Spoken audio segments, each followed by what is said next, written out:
I keep forgetting to talk about population numbers in Ice Age Europe. A demographic analysis from 2019 estimate that the population of Western and Central Europe during the Ice Ages, from 40,000 to 15,000 years ago, at any given time, had around 4,000 people.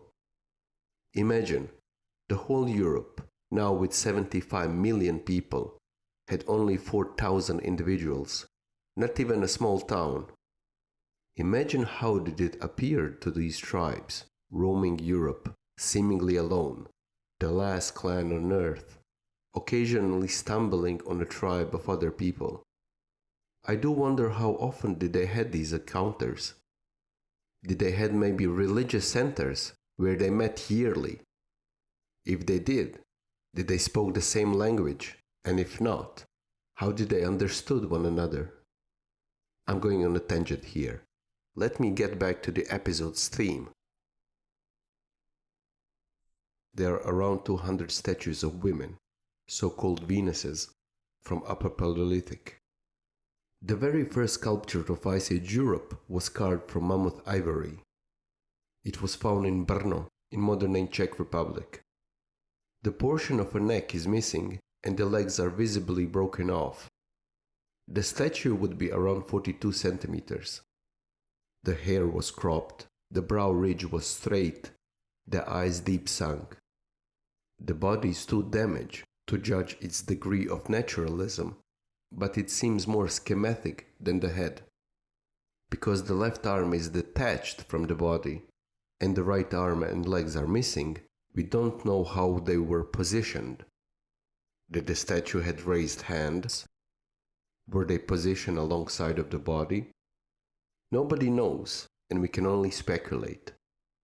The statue has pronounced nipples, belly button, and the penis. The figure was found in burial of a man who wore, in his prepared grave that is, a necklace made of 600 pieces of shells and beads, cut from the mammoth's teeth. A man's skeleton was discovered alongside various animal bones, including mammoth scapula and tusks, a rhinoceros skull and ribs, and horse teeth. The skeleton was covered with red ochre, and some bones showed signs of inflammation. The man was about 50 years old.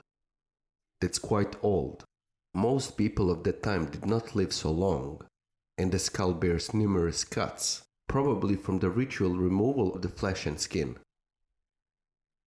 Utility items found at the site included a stone disc and a piece of a reindeer antler. The paleontologist links the disc to contemporary Siberian shamans. The statue looks like a witch doctor's puppet for catching ghosts, and the reindeer antler with a worn tip as a drumstick. In short, this man was a shaman. This discovery was attributed to Gravettians some 28,000 years ago. The discovery was made in 1891. According to recent examination of the material and the site, the man who had owned these personal treasures was a rather primitive physical type, robust, with unusual heavy brow ridges that are very slight hollow between the eyes, more of Neanderthal-like characteristics. This means that this man, even though Homo sapiens, had Neanderthal ancestors. A small face carved in a mammoth ivory was found in Dolny Bestonice, with its sharp edges and lines, its degree of naturalism.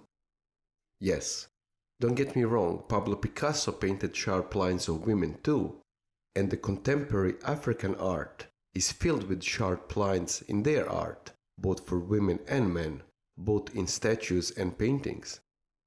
But this statue has a certain, let's call it ugliness, unattractiveness that only man can possess.